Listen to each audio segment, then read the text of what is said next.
Bonjour à tous, je me présente, je m'appelle Nasco, j'ai actuellement 20 ans, je suis financé à 550 000 dollars sur Apex, Topstep et d'autres profils, peut-être vous ne connaissez pas. Et si vous perdez contre le marché, cette vidéo va vous permettre avec un seul indicateur de tout changer. Attention à ce que vous pensez de cette vidéo, c'est pas des fausses promesses, je vais pas vous sortir un indicateur qui a été codé la semaine dernière, je vais simplement vous donner ma stratégie de A à Z que vous allez pouvoir entre guillemets copier. Alors bien sûr ça demande de l'interprétation, bien sûr ça demande du temps pour pouvoir la trader, la comprendre et savoir les petites subtilités qu'elle peut avoir. Donc cette vidéo elle s'adresse aux traders qui en ont marre des fake out, des stratégies recyclées, des pertes évitables, etc. Et surtout principalement, je vais pas vous le cacher, aux personnes qui en ont marre en fait de voir ces gens sur les réseaux avec l'affiliation, avec en fait toutes ces délires de Lamborghini, de machin, de trucs. Je pense que ce que vous voulez quand vous êtes sur les réseaux, si vous êtes un minimum intelligent, je pense que vous voulez de la valeur et vous voulez des stratégies qui sont rentables avec du backtesting et qui ont été entre guillemets validées. Donc tu vas comprendre pourquoi 95% des traders se font piéger et comment construire un vrai avantage sur les réseaux et non pas faire du copier-coller d'un mec que tu as vu en publicité Instagram. Le premier problème que tu peux avoir en tant que trader, on va commencer par ça, c'est que premièrement, tu peux rentrer trop tôt sur le marché. Quand je dis que tu entres trop tôt sur le marché, ça fait partie de quoi? Forcément, ça fait partie du manque de patience. C'est-à-dire que tu connais ta strat, tu as une stratégie, mais que tu n'es pas capable d'attendre en fait qu'il y ait une vraie confluence, qu'il y a une vraie chose qui te permet d'entrer en position. Et c'est également pareil quand je parle de patience. Si toi, dans ta stratégie, tu trades toujours à partir de 15h25, si tu prends un trade à 15h18, 15h19, tu n'as pas respecté ton plan. Donc, c'est-à-dire que tu entres trop tôt et tu es impatient. Donc, le marché te sort avant le vrai mouvement. Et malheureusement, c'est pas ce que tu veux. 2. Donc, tu trades les fake out, c'est-à-dire que tu entres sur chaque cassure sans confirmation. Tu trades en fait un petit peu n'importe quoi. Tu vas tracer des rectangles là où il y a plusieurs points bas qui sont passés et tu vas attendre qu'on revienne sur cette zone et tu vas prendre un achat et tu vas te rendre compte que tu as pris un stop loss. Bien évidemment, c'est une question de logique. Vous savez en trading comment ça se passe. Plus une zone a été touchée, et plus forcément, on va dire que la zone devient plus faible. Donc, numéro 3, tu ignores la liquidité. Ok. Je ne vous parle pas d'ICT dans cette vidéo, et j'ai pas vraiment de gros ICT dans ma stratégie, je vous en parlerai après. Donc tu trades des patterns sans contexte. Ça revient un peu à ce que j'ai dit avant. Donc tu ignores la liquidité, tu sais pas vraiment comment est-ce que le marché se déplace, etc. Et numéro 4, donc tu changes de stratégie. Ça, tout le monde est passé par là. Donc tu trades le RSI au début, ensuite tu vas chez du ICT, ensuite de l'order block. Rien ne tient, tu comprends pas pourquoi toi ça marche pas. Et en fait, pourquoi chez les autres ça marche. À la fin de cette vidéo, alors déjà juste avant que tu continues cette vidéo, c'est pas que de la théorie, on va aller sur les graphiques directement après pour que je puisse te montrer vraiment ma strat en direct, en temps réel, et également te montrer combien est-ce qu'on a pu générer cette semaine avec les membres VLTX, qui est un groupe sans affiliation, qui est un groupe où je vous en parlerai plus tard. Donc à la fin de cette vidéo, vous saurez exactement pourquoi les traders retail deviennent la liquidité, comment détecter une vraie absorption, parce que c'est quelque chose que j'utilise, ne vous inquiétez pas si c'est des termes que vous ne connaissez pas, ça va glisser, c'est pas très compliqué à comprendre. Le setup exact utilisé dans VLTX, ok, donc le setup exact utilisé dans la communauté, pourquoi le timing vaut plus qu'un pattern, comment filtrer les faux signaux et pourquoi certains trades semblent manipulés. Jusque là vous me suivez, le problème c'est que le marché il va pas récompenser les patterns, mais il va surtout récompenser la liquidité. Il va surtout récompenser la liquidité, les personnes qui se placent au bon moment, et encore une fois, les personnes qui arrivent à suivre les gros poissons, c'est-à-dire suivre les banques, suivre les institutions, et suivre en fait tous ceux qui vont injecter énormément d'argent sur le marché. Et comme on dit tout le temps, eux, ils injectent des milliards, des millions. Nous, entre grosses guillemets, on va dans leur sens, on récupère les miettes. Quand je dis des miettes, ça peut être des centaines de milliers d'euros en réalité. C'est juste que par rapport à eux, c'est pas la même chose. Donc aujourd'hui, il y a tout le monde qui regarde les mêmes zones, les mêmes résistances, les mêmes cassures, les mêmes order blocks, les mêmes fair value gap, etc. Résultat, le retail devient la liquidité. Vous devenez la liquidité, vous vous placez en position à des endroits où les institutions savent, entre guillemets, bah, qu'ils vont vous piéger, qu'ils vont faire un fake push vers la hausse et ensuite sortir les gens qui sont entrés avant afin de push le marché plus haut. Parce que bah, malgré ça, les institutions ont quand même, pour certaines, besoin de liquidité pour quand même aller chercher plus haut quand ils veulent vraiment avoir des mouvements qui sont agressifs. Donc les institutions savent exactement où les traders vont rentrer et vous vous doutez bien que c'est pas la bonne chose. Donc liquidité, le marché attire les traders. Manipulation, c'est tout ce qui est fake breakout, absorption, etc. Exécution, entrée avec confirmation. Donc, au niveau du process, avant d'aller sur les graphiques, il faut exécuter ça avec succès. Excusez-moi, pour exécuter ça avec succès, ça demande 4 étapes. identifier la liquidité, savoir repérer où est-ce que potentiellement il y a beaucoup d'acheteurs qui sont rentrés où c'était probablement pas le meilleur moment d'acheter, ok? Observer l'absorption, donc voir les grosses positions défendre une zone, c'est très important les absorptions, je vais vous dire, ça fait partie de l'order flow. Attendre confirmation et exécuter avec un risque fixe parce que même si vous êtes en fonds propres, ce que je vous conseille pas si vous voulez scaler, bah, je vous avoue qu'il faut vraiment avoir un risque qui est maîtrisé. On se retrouve immédiatement hop, sur les graphiques. Et sur les graphiques, qu'est-ce qu'on va voir ensemble? On va voir littéralement ma stratégie de A à Z. Alors, ma stratégie, il faut savoir que déjà je suis un intra-scalper. Quand on dit un intra-scalper, c'est que je ne vais pas réellement être un scalper-scalper. Je vous rappelle que pour moi, un scalper, il va plus rentrer sur du 30 secondes, du 1 minute. Vous pouvez aussi considérer ça comme scalper. Moi, pour moi, je suis plutôt en intra-scalp. Et ma strat, elle va combiner tout simplement le RSI, les OB et l'OTE. C'est tout. Alors bien évidemment, il y a quelques autres concepts, comme je vous ai dit, au niveau de l'order flow, mais si vous voulez dans les commentaires, vous me le dites, ça en fera le sujet d'une prochaine vidéo, mais je vais simplement utiliser ces critères-là. Le RSI, c'est quoi? C'est l'indicateur que vous voyez en bas, donc c'est ce qui permet de voir en fait quand est-ce que le marché il est trop suracheté ou au contraire quand est-ce que le marché il est trop survendu. Encore une fois, si vous voulez que je fasse une vidéo uniquement sur le RSI parce que vous ne savez pas c'est quoi, vous me le dites dans les commentaires et je le ferai. Et en fait, je vais me mettre uniquement en 1 minute. 1 minute. Je suis un scalper, je me mets en 1 minute. Les annonces éco, je les regarde. Excusez-moi, les annonces éco, je les regarde uniquement pour voir l'après-midi, quand je trade l'après-midi, pour voir un peu quand est-ce qu'il va avoir des gros mouvements de liquide, de rapides, etc., qui vont pas du tout m'arranger, et quand est-ce que il y a du CPI ou des choses qui font que je vais pas forcément trader. Je vais me placer en 1 minute et je vais venir choper tous les excès ici à l'achat. À chaque fois que le RSI va me donner un signe où les vendeurs ils ont trop poussé à la vente, vous voyez ce que j'ai entouré ici, ça représente exactement cette zone ici. Et ben en fait ici qu'est-ce qui se passe quand on sort de la zone des 30, quand le RSI casse ici la zone des 30 qu'il y a écrit à droite, ça me donne une indication sur attention. Les vendeurs, vous voyez bien, hein, le move est vendeur, on est en dessous de la VWAP. La VWAP, j'en ai déjà parlé dans des précédentes vidéos.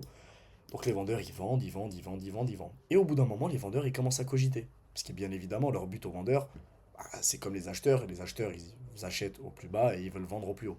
Exactement pareil pour les vendeurs, mais en cas inverse. Donc en fait, arrivé à ce niveau-là, les vendeurs, ils se disent, mince, on a peut-être un peu trop poussé le marché. Donc on va lâcher l'affaire parce que ce prix n'est plus intéressant pour eux. Vous voyez cette zone, le prix exact des 4506,0 à 21h32 le vendredi 22 mai, pour eux, cette zone n'était plus intéressante à vendre. Donc ils ont arrêté de vendre, et bien évidemment, quand ils arrêtent de vendre, les acheteurs reprennent la main pour rééquilibrer le marché, entre guillemets, et venir chercher la moyenne. Et je vais capitaliser sur quoi avec ma stratégie? Je vais capitaliser sur le fait de attendre la clôture de la bougie de réintégration. Qu'est-ce que j'appelle la bougie de réintégration? C'est tout simplement la bougie ici. Vous voyez le marché là, le RSI est en train de réintégrer. Vous voyez, il re-rentre dans la zone de moyenne, il re-rentre dans sa zone basique, classique. Et bien je vais attendre la bougie qui correspond à ça. C'est laquelle la bougie qui correspond à ça? C'est simplement la bougie haussière qui a une bonne impulsion. Et sur le RSI, je le vois qu'elle est en train de réintégrer. Je le vois qu'elle est en train de monter et qu'elle est en train de repartir dans la moyenne du RSI. Donc dans ce trade-là, où est-ce que je serais rentré? J'aurais pris mon achat.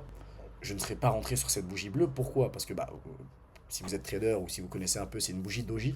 Donc c'est une bougie qui m'annonce plus une hésitation ou un retournement de marché et elle n'est pas assez puissante pour que je puisse rentrer dedans. En fait, c'est une bougie qui est quasiment neutre. Il y a eu quasiment autant d'acheteurs que de vendeurs. Donc je ne peux pas rentrer sur celle-là, c'est pas assez puissant comme signal. Par contre, le signal d'après est bon. Pourquoi le signal d'après est bon? Parce que ça me permet de rentrer à la clôture. Je rentre toujours à la clôture de la bougie. Et je vais toujours venir placer mon SL en dessous à 2-3 ticks. Vous voyez, je laisse un petit espace. Mon SL est placé en dessous de la bougie sur laquelle je suis rentré. Et je vais aller cibler un risk-reward fixe de 1 pour 2. Je prends toujours du 1 pour 2. Ma strat se résume uniquement à ça. Est-ce que ça paraît simple? Oui. Est-ce que ça l'est? Oui, entre guillemets, parce que moi j'ai beaucoup de data sur ma stratégie, étant donné que j'ai quasiment 3 ans de backtest sur ma stratégie, mais je la combine à autre chose. Je fais toujours M3, M1, M3, M1, M3, M1, M15, M3, M1. J'utilise les time frames M15, M3, M1. Je vais utiliser le M15 pourquoi? Pour repérer les OTE. Donc, par exemple, sur ce mouvement-là haussier, le gros mouvement haussier que vous voyez là, mon réflexe aurait été de prendre le bas de l'impulsion, le high ici, de tracer entre guillemets mon OTE à droite et de vérifier où est-ce que probablement le marché peut réagir en étant en M1 dans un excès RSI. Et je vais également la combiner au M3. Qu'est-ce que je vais faire en M3? Je vais repérer les order blocks. Donc, est-ce que là, le marché réagit potentiellement sur un order block? Je peux aller check en M5. On voit qu'ici, il y a un order block. Pourquoi est-ce qu'ici, c'est un order block? Parce qu'un order block, c'est la dernière bougie baissière avant une grosse impulsion haussière qui libère de la fair value gap. Là, on voit bien que le marché libère de la FVG, il libère de l'imbalance. Donc c'est bel et bien ici en M5, et je pourrais même dire en M15, étant donné que vous voyez, il y a la petite bougie avant, que toute cette zone-là, ici à ici, je trace un rectangle à droite, ici j'ai un order block M5, M15. Donc quand je suis en M1 devant mes graphiques, et que je vois qu'on s'approche de ce genre de zone, et qu'on s'approche de l'excès RSI, c'est là où je me dis que ça devient très intéressant. Et vous voyez ici, qu'est-ce qui s'est passé? On n'a pas touché l'order block. Donc ici, je serais quand même rentré à l'achat, mais j'aurais divisé mes risques par deux.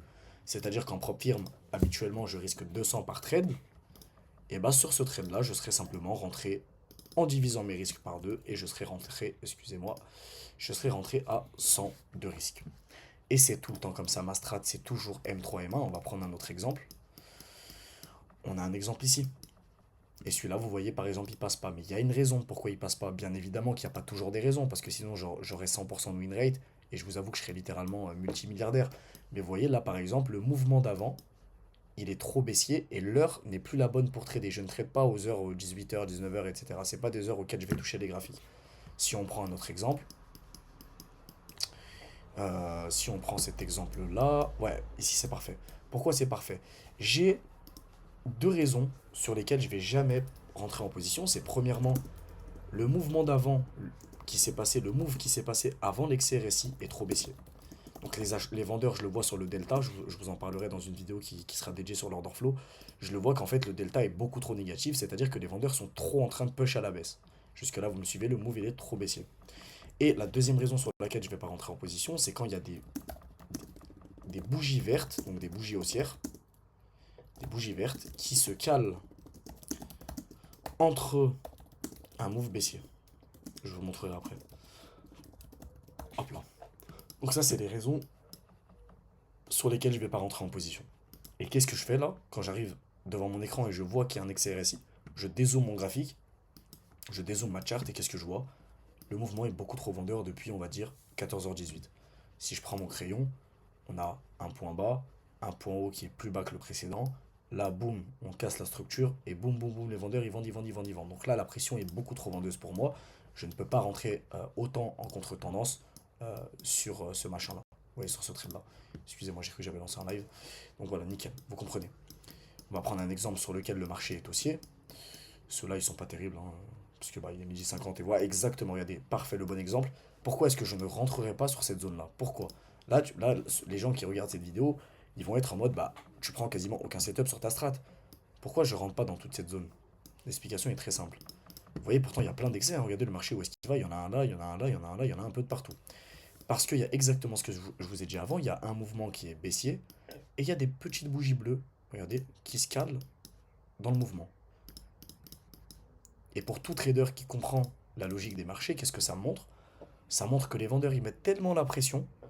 Les acheteurs, ils ont envie de réessayer de prendre la main, ils ont envie de se montrer, ils ont envie d'essayer de reprendre la main pour essayer d'aller faire un nouveau plus haut. Et finalement, ils n'y arrivent pas. Ils se font ravaler à chaque fois, ils achètent, ils se font ravaler, ils achètent, ils se font ravaler, ils achètent, ils se font ravaler. Est-ce que je vais prendre le risque de rentrer dans cette zone? Non. Est-ce que je vais rater un trade? Probablement. Mais je m'en fous, parce que je respecte mon plan. Si je vous prends notre exemple, regardez cet exemple-là, il est parfait. Le marché, il n'est pas trop baissier. Ce mouvement-là, il n'est pas du tout agressif. Il n'y a pas vraiment de bougie bleue toute seule qui se cale entre le mouvement. Qu'est-ce que j'ai avant? J'ai probablement un petit order block M1. Voir s'il y a peut-être une zone OTE. On va couper le marché jusqu'à là. Regardez, je vais vous montrer qu'est-ce que je fais exactement. Je suis devant les graphiques. J'arrive devant les graphiques. J'attends un excès RSI en M1. Boum. Là, j'ai un excès RSI en M1. Mon réflexe, c'est d'aller en M3. Je vais en M3. Je remarque que à ce niveau-là, on a un order block. Il n'est pas terrible, mais il libère de la FVG, il y a une belle impulsion après, donc il est pour moi valide. Donc là, en M3, il y a un order block. Également, il y a eu une belle impulsion avant, donc je peux prendre mon Fibonacci, prendre le low ici, le high ici, tracer ma souris à droite et voir ce que ça donne. Et là, vous voyez, par exemple, j'aurais attendu une bougie haussière, celle-là, parfait. J'achète à la clôture de la bougie, exactement comme ça. Je mets mon SL à 2-3 ticks en dessous, et mon RR22, je vais le chercher ici. J'attends de voir ce que mon trade donne. Les acheteurs push, il y a des vendeurs qui essayent de reprendre la main.